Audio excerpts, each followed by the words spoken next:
మన రాష్ట్రానికి సంబంధించినటువంటి గౌరవ ముఖ్యమంత్రి గారు నిన్నగాక మొన్న మాట్లాడినటువంటి మాటలు కూడా మనందరం కూడా చూసినాం. తెలంగాణ ఆత్మగౌరవాన్ని కించపరిచే విధంగా నేను ఒక రాష్ట్ర ముఖ్యమంత్రిగా ఎక్కడికి పోతున్నా నన్ను చెప్పుల దొంగను చూసినట్టు చూస్తున్నారని అంత నీచమైనటువంటి మాటలు, నిజంగా అట్లాంటి మాటలు చెప్పాలంటే ఇబ్బంది అనిపించినా ఆయన నోటి నుండి అట్లాంటి మాటలు వినడం అన్నది తెలంగాణ ప్రజలకు అవమానం. అది సీఎం చైర్కి అన్నది పక్కన పెడితే మనది అన్ని రాష్ట్రాల్లాగా కాదు. మనం ఆత్మగౌరవంతో పోరాటం చేసి 60 ఏళ్ళు సాధించుకున్నటువంటి రాష్ట్రం.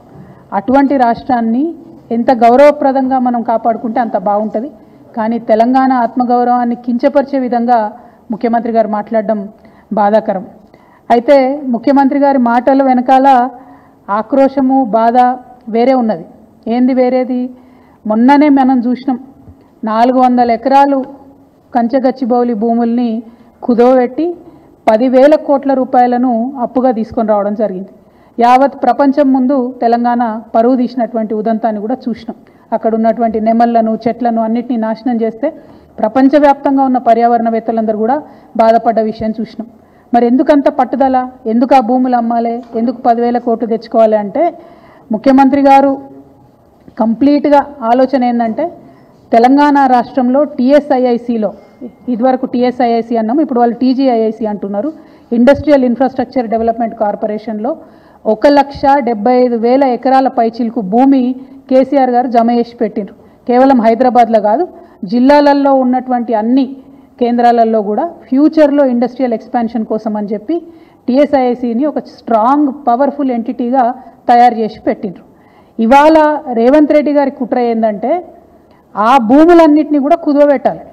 కంచగచ్చిబౌలి శాంపుల్ మాత్రమే 1,75,000 ఎకరాల తెలంగాణ వ్యాప్తంగా ఉన్న భూముల్ని కుదవబెట్టడానికి ఒక మంచి కుట్రపూరితమైనటువంటి స్కెచ్ రేవంత్ రెడ్డి గారు తయారు చేసుకున్నారు.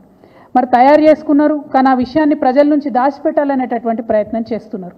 మీ అందరికి కూడా తెలుసు, నా దగ్గర నిర్దిష్టమైనటువంటి ఆధారాలు లేకపోతే నేను మాట్లాడను. ఇవాళ నా చేతిలో ప్రభుత్వం ఇచ్చినటువంటి జీవో నంబర్ 12 ఉన్నది. GO number 12. ఈ జీవో ఏప్రిల్ 11వ తారీఖున ఇచ్చిరు ఈ సంవత్సరంలో. కానీ ఇది మీకు ఎక్కడ ప్రభుత్వ వెబ్సైట్లో కనబడదు, ఇండస్ట్రియల్ ఇన్ఫ్రాస్ట్రక్చర్ కార్పొరేషన్ వెబ్సైట్లో కనబడదు, ఎక్కడ కూడా కనబడదు. ఎందుకు ఇంత రహస్యం?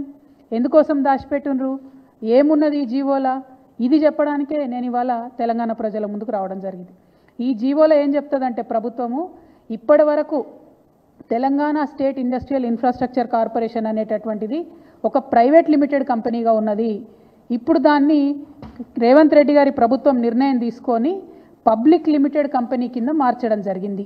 మరి ఏం మార్పు వస్తుంది ప్రైవేట్ లిమిటెడ్ కంపెనీ నుంచి పబ్లిక్ లిమిటెడ్ కంపెనీ చేస్తే అంటే ఇంకా 1,000 కోట్లు ఎక్కువ రుణాలు తీసుకొచ్చేటటువంటి అవకాశం ఉంటుంది. మొత్తం తెలంగాణలో ఉన్నటువంటి 1,75,000 ఇండస్ట్రియల్ ఐడెంటిఫైడ్ భూములు ఏవైతే ఉన్నాయో వాటిని అన్నిటినీ కూడా స్టాక్ ఎక్స్చేంజ్లో కుదవబెట్టేటటువంటి అవకాశం వస్తుంది. అందుకోసమే ప్రైవేట్ లిమిటెడ్ కంపెనీ ఉన్నటువంటి TSIICని ఇలా పబ్లిక్ లిమిటెడ్ కంపెనీగా రేవంత్ రెడ్డి గారు మార్చడం జరిగింది.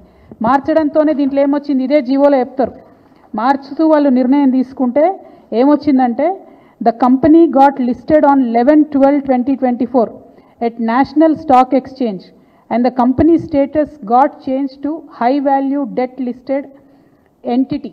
అంటే హై వాల్యూలో డెట్ తీసుకోవడానికి, అప్పులు తీసుకోవడానికి, 1,000 కోట్ల అప్పులు తీసుకోవడానికి ద్వారాలు తెరిచినటువంటి ప్రభుత్వం కాంగ్రెస్ ప్రభుత్వం, తెరిచినటువంటి ముఖ్యమంత్రి గారు రేవంత్ రెడ్డి గారు.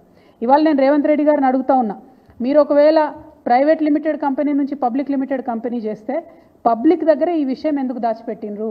నెల రోజులైతే ఈ విషయాన్ని, ఈ జీవోను ఎందుకు మీరు వెబ్సైట్లో పెడతలేరు? ఎందుకు మీరు ఎక్కడ సమావేశాల్లో చెప్తలేరు? ఒకవేళ ఈ మార్పు చేయడానికి, private limited to public limited చేయడానికి మీరేమైనా నిపుణుల కమిటీ వేసిండ్రా?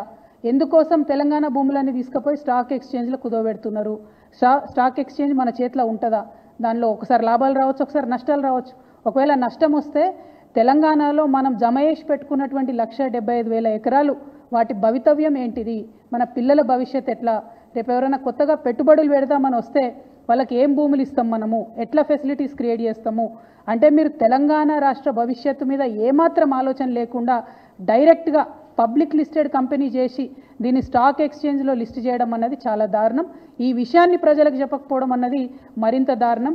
నేను ఇవాళ ప్రశ్నిస్తూ ఉన్నాను, మీరు ఎందుకు ఈ మార్పు చేసిండ్రు? మార్పు చేసినట్టయితే ప్రజలకు ఎందుకు చెప్తలేరు? ఇంత రహస్యం ఏమున్నది ఈ జీవోలో అన్నది నేను అడుగుతా ఉన్నాను. అదేవిధంగా రేవంత్ రెడ్డి గారు ఎప్పుడు మాట్లాడుతూ ఉంటారు 8 లక్షల కోట్ల అప్పు చేసిరు కేసీఆర్ గారని.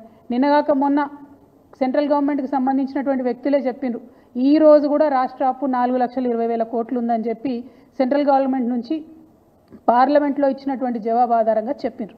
కానీ ఈ 16 నెలల్లో రేవంత్ రెడ్డి గారు తీసుకొచ్చినటువంటి అప్పు 1,80,000 కోట్లు దాటిపోయింది. ఆ తర్వాత కొంచెం మేము స్టడీ చేసినాం, మరి 1,80,000 కోట్లు అప్పు తెచ్చిండు ముఖ్యమంత్రి గారు, ఈయన ఏం చేసిండు దీంతోనే అని. ఒక ప్రాజెక్టు కట్టలేదు, పూర్తిగా రైతు భరోసా ఇయ్యలేదు, పూర్తిగా రైతు బీమా ఇయ్యలేదు, పూర్తిగా రుణమాఫీ చేయలేదు, ఒక పెన్షన్ పెంచలేదు, తులం బంగారం ఇయ్యలేదు, మహాలక్ష్మి పథకం పెట్టలేదు, ఆడపిల్లలకు స్కీమ్ ఇయ్యలేదు, ఏమి ఇయ్యలేదు. కానీ తెచ్చిన 1,80,000 కోట్లు మాత్రం ఆరత కర్పూరం కరిగిపోయినట్టు కరిగిపోయినాయి. లెక్కలు బాగా తీస్తే తెలిసింది ఏంటంటే కేవలం 80,000 కోట్లు మాత్రమే ఇదివరకు చేసినటువంటి అప్పులు చెల్లించడానికి ఈ ప్రభుత్వం ఉపయోగించింది. ఇంకా 1,00,000 కోట్లు ఎక్కడికి పోయినాయి? మరి ఆ జవాబు చెప్పాల్సినటువంటి అవసరం ప్రజలకు ఉంది. ఇవాళ నేను డెఫినెట్గా ఆధారాలతో ఆరోపణ చేస్తూ ఉన్నాను. 1,00,000 కోట్ల రూపాయలు రేవంత్ రెడ్డి గారు పెద్ద కాంట్రాక్టర్లకు పేమెంట్లు చేసిండ్రు. ఒక తట్టెడు మట్టి కూడా ఎత్తిపోయకుండా 1,00,000 కోట్ల రూపాయలను కాంట్రాక్టర్లకు పేమెంట్ చేసిరు. ఇక కాంగ్రెస్ సర్కార్ విషయం మీ అందరికీ తెలిసిందే. వాళ్ళు 20% సర్కార్ కమిషన్ కాబట్టి 20% కమిషన్ సర్కార్ కాబట్టి అందులో 20,000 కోట్లు డైరెక్ట్గా రేవంత్ రెడ్డి గారి సొంత ఖజానాకు పోయిందని ఇవాళ నేను ఆరోపణ చేస్తూ ఉన్నాను. ఇది తప్పైతే ప్రభుత్వం తరఫు నుండి శ్వేతపత్రం రిలీజ్ చేయండి. మీరు 1,00,000 కోట్లు ఏం చేసిండ్రో చెప్పండి. 80,000 కోట్లు మీరు డెట్ పే చేసినట్టు మొన్న బడ్జెట్లో ఇచ్చినటువంటి డాక్యుమెంట్స్ ద్వారా తెలిసింది. కానీ ఇంకా ఎందుకు అప్పు తెస్తున్నారు? తెస్తుంటే దానికి ప్రణాళిక ఎక్కడ ఉంది? ఏం ప్రాజెక్టు కట్టిండ్రు? ఇవాళ నేను కాదు, గ్రామాలలో ఉన్నటువంటి ప్రజలు బాధపడుతున్నారు. పల్లె ప్రగతి మొత్తం పడకేసింది. కనీసం మోరీలు క్లీన్ చేసేటటువంటి పరిస్థితి లేదు, ఈ జీతాలు ఇచ్చేటటువంటి పరిస్థితి లేదు. మరి ఎందుకు ఇన్ని వేల కోట్లు అప్పు తెస్తున్నారు? ఎందుకు రాష్ట్ర భవిష్యత్తును ఇబ్బంది పెట్టేటటువంటి పరిస్థితి క్రియేట్ చేస్తున్నారని నేను ముఖ్యమంత్రి గారిని డిమాండ్ చేస్తూ ఉన్నాను. ప్రభుత్వం ఖచ్చితంగా శ్వేతపత్రం ఇవ్వాలని కూడా డిమాండ్ చేస్తూ, మరి తెలంగాణ రాష్ట్ర గౌరవాన్ని ఒక పక్క తాకట్టు పెడుతున్నారు, అవమానపరుస్తున్నారు. ఇంకొక పక్క తెలంగాణ బిడ్డల భవిష్యత్తును కూడా నేషనల్ స్టాక్ ఎక్స్చేంజ్లో మీరు తాకట్టు పెడుతున్నారు. దీన్ని మేము తీవ్రంగా ఖండిస్తున్నాం. ఒకవేళ మీరు ప్రైవేట్ లిమిటెడ్ కంపెనీ నుండి పబ్లిక్ లిమిటెడ్ కంపెనీని చేయడంలో నిపుణుల యొక్క సూచనలు లేకపోతే ఈ నిర్ణయాన్ని వెనక్కి తీసుకోవాలని కూడా ఈ సందర్భంగా నేను ప్రభుత్వాన్ని డిమాండ్ చేస్తున్నాను. సరైనటువంటి రీసెర్చ్ చేసిన తర్వాతనే ఇట్లాంటి మార్పులు జరగాలి, అది కూడా ప్రజల నాలెడ్జ్లో ఉండి జరగాలని చెప్పి నేను ప్రభుత్వాన్ని డిమాండ్ చేస్తూ ఉన్నాను. Thank you. జై తెలంగాణ. ఎవరికి ఇస్తారే? వాళ్ళ సొంత మంత్రి గారు ఉన్నారు, వారికి ఒక పెద్ద కంపెనీ ఉన్నది, ఇంకొక మెగా కంపెనీ ఉన్నది. అట్లాంటి వాళ్ళకి తప్ప ఎవరికి ఇస్తారు? సర్పంచ్లకు బిల్లులు ఇస్తలేరు, ఎక్కడా కూడా పెండింగ్ పనులు గ్రామాలలో చేస్తలేరు. కేసీఆర్ గారు ఇచ్చినటువంటి రోడ్ ప్రాజెక్టులు కావచ్చు, చెరువు పూడిక తీసేటటువంటి కార్యక్రమాలు కావచ్చు, వాటిని అన్నింటినీ కూడా యునానిమస్గా క్యాన్సిల్ చేసిండ్రు. ఈ 16 నెలల్లో ఎక్కడన్నా ఒక చెరువునన్నా మట్టి తీసిండ్రా? ఎక్కడన్నా ఒక చిన్న తట్టెడు మట్టి ఎత్తి పోసిండ్రా? అది ప్రజల దృష్టిలో ఉన్నది. సో వీళ్ళు ఎంతసేపు ఏంటంటే పెద్దోళ్ళకి 1,00,000 కోట్లు ఇవ్వాలి, దానిలోకి 20% కమిషన్ తీసుకోవాలి. ఈ ఎజెండా మీద ప్రభుత్వం నడుస్తున్నట్టుగా తెలుస్తోంది.